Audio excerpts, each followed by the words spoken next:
नमस्कार, myself Kamal Kishore Bhatt and welcome to Kamal education point.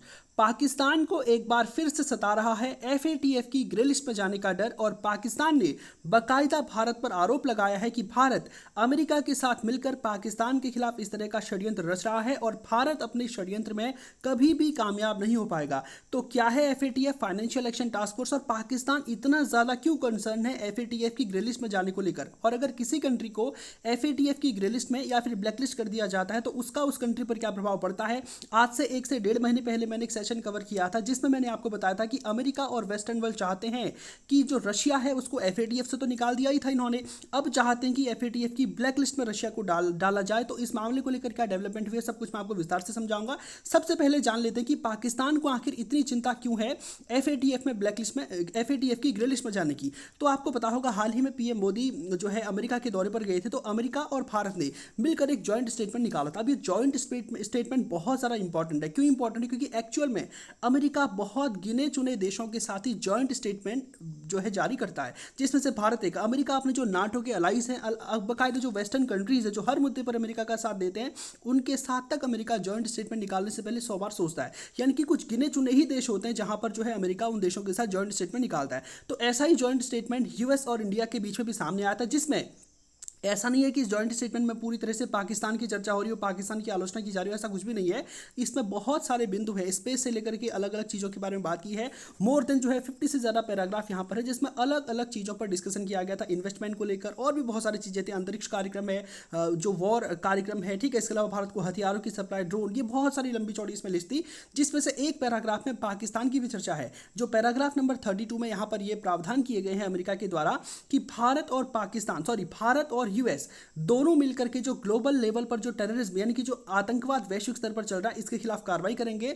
और साफ तौर पर यहां पर पाकिस्तान का भी नाम लिया है कि पाकिस्तान को यह इंश्योर करना होगा, पाकिस्तान को यह सुनिश्चित करना होगा कि देख सकते हैं यहां पर वर्ड क्या यूज हुए, ठीक है, no territory under its control, यानी कि पाकिस्तान के कंट्रोल में जितनी भी टेरिटरी है उसका प्रयोग आतंकी गतिविधियों में नहीं होना चाहिए। और खासतौर पर आपको पता है कि भारत में खासतौर पर कश्मीर में जितना भी आतंकवाद चल रहा है वो सब पाकिस्तान के द्वारा प्रायोजित है।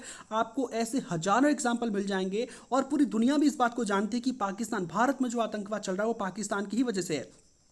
पाकिस्तान से जो है बहुत बड़ी तादाद में जो है ड्रोन भारत की सीमा पर लगातार भेजे जाते हैं जो कि हथियारों को डिप्लॉय यहाँ पर करते हैं, ठीक है। इसके अलावा पाकिस्तान के द्वारा हेरोइन है, मादक पदार्थों की तस्करी बड़े पैमाने पर भारत के साथ की जाती है। पाकिस्तान से बाकायदा ड्रोन उड़ करके आते हैं, पंजाब में अपने हथियारों को गिराते हैं, पंजाब में जो है ड्रग्स इत्यादि को गिराते हैं, क्योंकि अब वहाँ पर जो है बॉर्डर पर सिक्योरिटी बहुत ज़्यादा हो गई है। तो पाकिस्तान चाहता है ड्रोन के माध्यम से इस तरह की गतिविधियां करना, और पूरी दुनिया जानती है कि पाकिस्तान ये सब कुछ कर रहा है। और उसके बावजूद जो है पाकिस्तान के ऊपर पहले तक कार्रवाई नहीं होती थी, क्योंकि पहले तक अमेरिका का बहुत अच्छा अलाई था पाकिस्तान, और पाकिस्तान के साथ अमेरिका के हित थे कहां पर, अफगानिस्तान में कार्रवाइयों को लेकर। तो उस समय तक पाकिस्तान की आलोचना नहीं होती थी। आप जानते हैं कि यूएस, अमेरिका जो है उसका कोई भी परमानेंट फ्रेंड या फिर परमानेंट एनिमी नहीं होता है। यूएस का जो परमानेंट होता है वो उसके हित होते हैं। अपने हितों की पूर्ति के लिए यूएस समय समय पर अपने दोस्तों को भी बदलता है और अपने दुश्मनों को भी बदल देता है। जैसे कि पहले तक चाइना रशिया का, अमेरिका का बहुत अच्छा फ्रेंड था, रशिया दुश्मन था।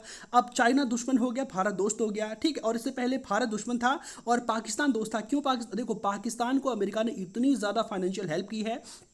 जब रशिया ने अफगानिस्तान पर इन्वेट किया उस समय पाकिस्तान की बल्ले बल्ले हो गई थी, उसको इतने पैसे अमेरिका ने दिए, क्या बताएं, ठीक है। जितने भी आतंकवादी थे आज की डेट में, जितने भी आतंकवादी पूरी दुनिया है, सब के सब जो है अमेरिका ने पैदा किए हैं और उनकी ट्रेनिंग पाकिस्तान में हुई है, ठीक है। सारी दुनिया जानती है इस बात को। उसके बाद जब 9/11 का अटैक अमेरिका पर हुआ था तब उसको थोड़ी सी सद्बुद्धि आई, लेकिन उसके बाद भी अमेरिका ने जो है अफगानिस्तान पर अटैक करने के लिए उसको पाकिस्तान की जरूरत थी, वहां पर भी पाकिस्तान को बहुत बड़ी तादाद में अमेरिका ने पैसे दिए। और इन पैसों का यूज पाकिस्तान ने अपनी इकोनॉमी में नहीं किया, इन पैसों का यूज उसने किया था भारत पर, कश्मीर में आतंकवाद को भड़काने के लिए। तो अब थोड़ा बहुत अकल तो खैर क्या कहेंगे इसको। अब देखो, अमेरिका के इंटरेस्ट जो है पाकिस्तान में नहीं है, ठीक है। पहले तक तो अफगानिस्तान में अमेरिका के इंटरेस्ट थे, वहां पर उसकी सेना डिप्लॉयड थी, वहां पर कार्रवाई कर रहा था, अशरफ गनी की सरकार को बचाने का प्रयास कर रहा था अमेरिका।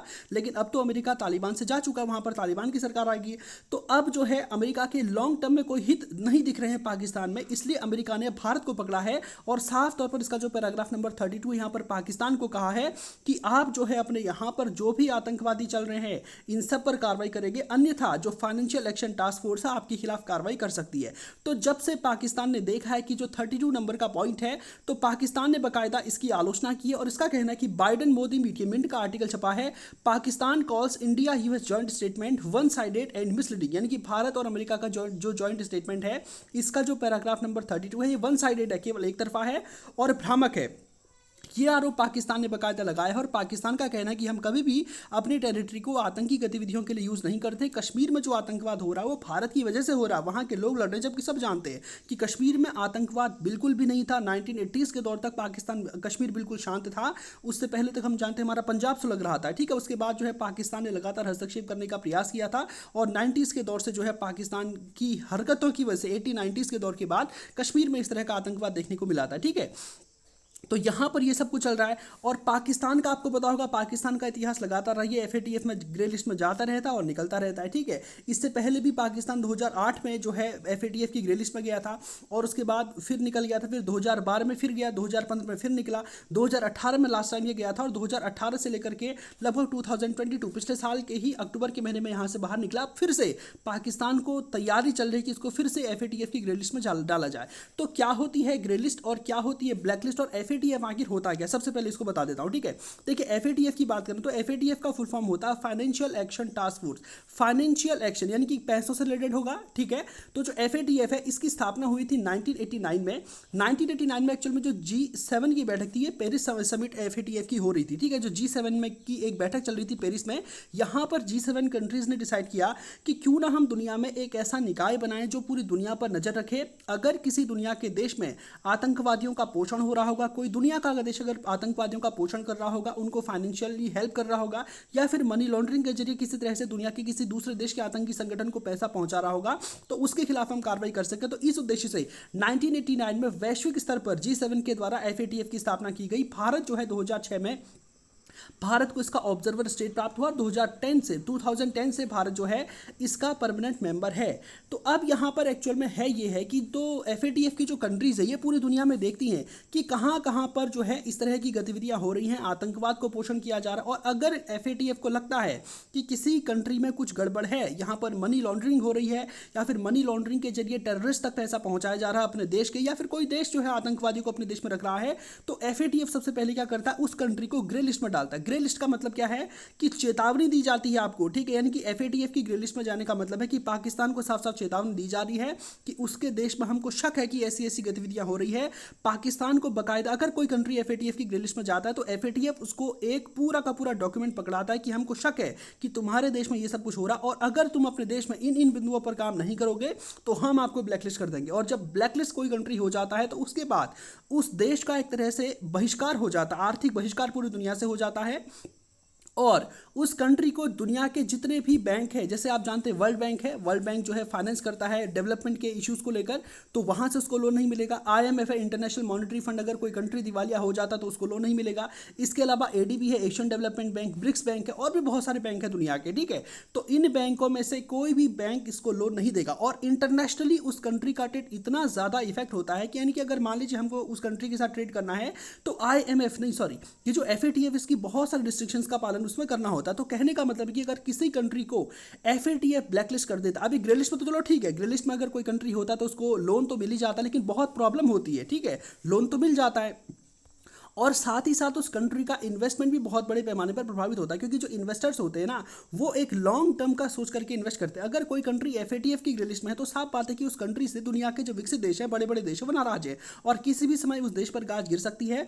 इस वजह से जो इन्वेस्टर्स हैं, जो बिजनेसमैन हैं, जो निवेश करना चाहते हैं वो उस कंट्री में निवेश करते ही नहीं है। तो एफएटीएफ की ग्रे लिस्ट मतलब है कि चेतावनी दी जाती है कि आप ये करो वरना ब्लैकलिस्ट कर देंगे। तो पाकिस्तान को अब इसी लिस्ट में डालने की तैयारी चली और अगर पाकिस्तान को ग्रे लिस्ट में डाल दिया जाता है तो कोई ऐसा बहुत ज़्यादा इफेक्ट तो इस पर पड़ेगा नहीं, क्योंकि इंटरनेशनली वैसे भी अब इसको लोन वोन कोई देने वाले हैं नहीं, ठीक है। आईएमएफ ने तो साफ मना कर दिया है, वर्ल्ड बैंक भी इसको क्या लोन देता है, ये इतना ज़्यादा लोन पर डूब चुका है कि अब अगर इसको ग्रे लिस्ट कर भी दिया जाता तो बहुत ज़्यादा फर्क नहीं पड़ेगा। लेकिन अगर पाकिस्तान ब्लैक लिस्ट हो गया ना तो पाकिस्तान पूरी तरह से बर्बाद हो जाएगा, ठीक है, पूरी तरह से। आप जानते हैं कि अभी एफएटीएफ की जो ब्लैक लिस्ट है इसमें 3 देश हैं। एक आप जानते हैं साउथ कोरिया नहीं, नॉर्थ कोरिया, जो किम जोंग वाला कंट्री है, ठीक है, पूरी तरह से बर्बाद हो चुका है। यहाँ के लोगों की इतनी खराब स्थिति है कि यहाँ के लोगों की मौत भूख से हो रही है, तो इससे आप समझ सकते हैं। इसके अलावा आप जानते हैं कि ईरान है, ठीक है, ईरान को भी डाला गया, लेकिन ईरान को कोई खास प्रभाव नहीं पड़ा, क्योंकि ईरान जो है उसके पास हथियार बहुत सारे, उसने अपना जो डिफेंस है इसमें बहुत ज़्यादा खर्च किया है, और इतने जोरदार हथियार है कि रशिया को हथियार बेच बेच के इसने खूब सारे पैसे कमा लिए। इसके अलावा ईरान के पास क्या है, ऑयल है, और ईरान का जो ऑयल है ना, इसकी इतनी ज़्यादा तस्करी पाकिस्तान के बलूचिस्तान में होती है कि पाकिस्तान को इतना ज़्यादा घाटा होता है और ईरान को बहुत फ़ायदा होता है, क्योंकि ईरान का जो ऑयल है इसको परचेस करने पर अमेरिका ने काटसा के तहत प्रतिबंध लगा रखे हैं। लेकिन इसके बावजूद जो बलूचिस्तान के लोग हैं वो बॉर्डर पार लेके जाते हैं और 10 रुपये जिस रेट में जो है पानी मिलता है उस रेट में वहाँ से ऑयल को परचेस करके ले आते हैं। और पाकिस्तान के बलूचिस्तान में बाकायदा इस तरह की गतिविधियाँ बहुत सारी देखी गई है। कई बार तो ऐसा हुआ कि पाकिस्तान के लोगों ने अपने घरों के नीचे टंकी, जैसे हम लोग पानी स्टोर करने के लिए टंकी खोदते हैं, तो ऐसे ही टंकियां खोद के वहां पर ऑयल को स्टोर किया था ईरान से ला करके, क्योंकि वो बहुत सस्ता मिलता था। पाकिस्तान में जो 300 रुपये किलो मिलेगा वो वहां पर 30-40 रुपये किलो, सॉरी नहीं लीटर, ठीक है, जो है पाकिस्तान में 300 रुपये के आसपास जो है अभी ऑयल के प्राइस चल रहे हैं। और वहीं पर अगर आप बॉर्डर पार करके ईरान चले जाओगे तो वहां पर मुश्किल से 30 या 40 रुपये में आपको ऑयल मिल जाएगा। तो ऑब्वियस सी बात है कि बलूचिस्तान का बॉर्डर वहां से लगता है, तो जो बॉर्डर वाले एरियाज है वो लोग बहुत ज़्यादा तस्करी करते हैं, जिससे पाकिस्तान को बहुत ज़्यादा नुकसान होता है। तो एक आध बार तो बहुत बार ऐसी घटनाएं हुई कि अब देखो, अगर पानी की टंकी जैसा अगर स्टोरेज अगर आप पेट्रोल के लिए बनाओगे तो कभी भी वो आग का गोला बन सकता है। तो एक बार जो है छापेमारी होती है, वहाँ पर एक घर में आग लग जाती है क्योंकि उसके नीचे पेट्रोल की टंकी थी। तो उसके बाद जब जांच होती है पाकिस्तान में, तो पाकिस्तान की जो एजेंसी है वो दंग रह जाती हैं कि इतने लोगों ने इतने बड़े तादाद में जो है तस्करी करके अपने घरों में जैसे पानी स्टोर करते हैं वैसे ऑयल को स्टोर कर रखा है, ठीक है। तो ये सब कुछ चल रहा है। ईरान को तो कोई खास प्रभाव नहीं पड़ा, क्योंकि ईरान के पास बहुत सारे ऑप्शन है। उसने जो है आर्मेनिया को अपना आगे खड़ा कर रखा। ईरान जो है सामान बनाता है, आर्मेनिया भेज देता है, और दुनिया को लगता है कि आर्मेनिया सामान एक्सपोर्ट कर रहा है, जबकि ईरान का वो सामान है जिसको आर्मेनिया भेज रहा है। लेकिन पाकिस्तान के पास ऐसा कोई खास फ्रेंड यहाँ पर नहीं अवेलेबल है जो कि उसके लिए इस तरह की गतिविधियां कर सके। तो अभी ईरान और आप जानते हैं नॉर्थ कोरिया, ये दोनों एफएटीएफ की ब्लैक लिस्ट में है। और पाकिस्तान को बचाने वाला जो एफएटीएफ है यहाँ पर कोई खास है नहीं। एक चाइना है, वो भी अकेले कुछ नहीं कर सकता है। एक टर्की हो सकता है, वो तो खुद ही ग्रे लिस्ट में है, ठीक है। तो आने वाला समय पाकिस्तान के लिए मुश्किल भरा होगा। और अब देखना यह है कि जो एफएटीएफ है इस पूरे मामले को लेकर क्या कार्रवाई करता है, ठीक है। आप जानते हैं एफएटीएफ के जो आजकल मॉनिटरिंग चल रही है रशिया को लेकर भी, ठीक है। रशिया का आपको पता होगा कि इससे पहले रशिया को एफएटीएफ से निकाल दिया गया। देखो एफएटीएफ के जो मेंबर होते हैं ना, 37 मेंबर अभी मेरे ख्याल से हैं, मैं अभी कंफर्म नहीं हूँ, लेकिन 37 या 38 मेंबर्स अभी एफएटीएफ में हैं, ठीक है। तो पहले इसमें 39 मेंबर्स हुआ करते थे और इसमें से रशिया को जो है निकाल दिया गया। रशिया को निकालने का कारण वेस्टर्न वर्ल्ड, ऑब्वियस सी बात है कि उसने इस संगठन को बनाया तो वही प्रभावी होगा यहाँ पे, ठीक है। और इवेंचुअली मुझे जहाँ तक लगता है कि ये जो है पूरा प्रयास करेंगे रशिया को यहाँ से ब्लैकलिस्ट करने का, क्योंकि रशिया जो है ईरान से क्या कर रहा है, देखिए रशिया ईरान से वेपन्स को इंपोर्ट कर रहा है और ईरान को क्या किया, एफएटीएफ की ब्लैकलिस्ट में डाला है। और इसके अलावा रशिया से भारत ने जो रशिया से ऑयल खरीदा है, तो रशिया ने बहुत सारे प्रयास किए थे कि यहां पर जो यूएई आपका बैठा है, ठीक है, यूनाइटेड अरब एमिरात, ठीक है, इसके माध्यम से जो है भारत रुपी में इसको पेमेंट करता था, यूएई यहां से इसको रूबल में कन्वर्ट करके दे देता था। तो बहुत बड़े पैमाने पर मनी लॉन्ड्रिंग के आरोप जो है रशिया के ऊपर लगे हैं कि वो यूएई के माध्यम से ऐसा कर रहा है। ईरान जो एफएटीएफ ने इसको ब्लैकलिस्ट कर रखा है उससे हेल्प ले रहा है। तो बहुत सारे आरोप जो है रशिया पर लगे हैं। और इवेंचुअली जहां तक मैं सोचता हूं कि रशिया को जिस तरह से लात मार के एफएटीएफ से निकाल दिया गया, निश्चित ही रशिया को आने वाली समिट में, आप जानते हैं 3-3 महीने में इसकी समिट होती है, सॉरी 4-4 महीने में इसकी समिट होती है, साल भर में 3 समिट होती है। तो आने वाली समिट में पॉसिबल है कि रशिया को या तो ग्रे लिस्ट में तो डाल ही दिया जाएगा, अन्यथा ब्लैक लिस्ट भी सीधा इसको किया जा सकता है। तो अब ये सब कुछ देखने वाला होगा। और रशिया ने भारत से इस मामले में सहायता मांगी है कि अगर हमको ब्लैक लिस्ट किया जाता तो इससे आप भी प्रभावित होंगे। और निश्चित रूप से अगर रशिया को एफएटीएफ की ब्लैक लिस्ट में डाला जाता तो हम भी प्रभावित होंगे, क्योंकि हम बहुत बड़ी तादाद में रशिया से वेपन्स को इंपोर्ट करते हैं। हमारे जो 40-41% जो वेपन्स अभी टोटल हैं वो रशिया से ही आए हैं, 29% के आसपास फ्रांस से आए हैं, और महज जो है 10-12% के आसपास जो है हम जानते हैं हमारा यूएस यानी कि अमेरिका से आए। तो ये हमारा प्रभावित होगा। और भारत के रशिया के साथ बहुत लॉन्ग टर्म पे बहुत सारे ऐसे इन्वेस्टमेंट्स हैं, उसके हमारे यहाँ पर कंपनीज है, हमारी उसके यहाँ पर कंपनीज है, ठीक है। तो बहुत ज़्यादा इन्वेस्टमेंट हमारा दोनों देशों का एक दूसरे के साथ। और रशिया ने कहा था कि जिस तरह से तुम चुप रहे थे जब हमको रशिया को जो है निकाला गया एफएटीएफ से, तो जब हमको ब्लैकलिस्ट किया जाएगा तो आप चुप मत रहना, क्योंकि भारत की बहुत अच्छी इमेज एफएटीएफ के सामने और भारत की वोट की एक बहुत अच्छी वैल्यू एफएटीएफ में है। हालांकि होना क्या है ये तो अगली जो एफएटीएफ की समिट में उसमें पता चलेगा, लेकिन इवेंचुअली आप देखेंगे अंततः वेस्टर्न वर्ल्ड और अमेरिका की ही एफएटीएफ में चलती है, ठीक है। चाइना की कोई खास नहीं चलेगी, वो अकेला क्या कर सकता है, ठीक है। तो रशिया के खिलाफ बहुत ज़्यादा माहौल पूरी दुनिया में है, जब से उसने यूक्रेन पर इन्वेट किया था। आप जानते हैं किसी भी कंट्री को रूल क्या है, कोई भी कंट्री में अगर वॉर चल रहा है तो आईएमएफ उसको लोन नहीं देगा, लेकिन जो यूक्रेन है उसको भर भर के लोन मिल गया, पाकिस्तान को नहीं मिल रहा है। ठीक है, जो श्रीलंका उस बेचारे को थोड़ा सा ही लोन मिला, 10-12 बिलियन डॉलर के आसपास लोन मिला, जबकि उसको और ज़्यादा की आवश्यकता थी, जबकि यूक्रेन को मिल गया नियमों के विरुद्ध। ठीक है, तो आप जानते हैं ये जो संगठन है यहाँ पर अमेरिका और वेस्टर्न वर्ल्ड का डोमिनेंस है, और ये सब के सब रशिया के धुर विरोधी हैं, और निश्चित ही ये रशिया को ब्लैकलिस्ट कर ही देंगे। और अगर रशिया ब्लैकलिस्ट होता है तो पूरी तरह से उसकी इकोनॉमी डूबने में ज़्यादा समय नहीं लगेगा। तो उम्मीद करते हैं कि आपके आज का सेशन में जो जानकारी दी आपको पसंद आई होगी। आपके इस पूरे मामले को लेकर क्या विचार है कमेंट बॉक्स में निश्चित रूप से जवाब दें। तो आज के सेशन को यहीं पे समाप्त करते हैं।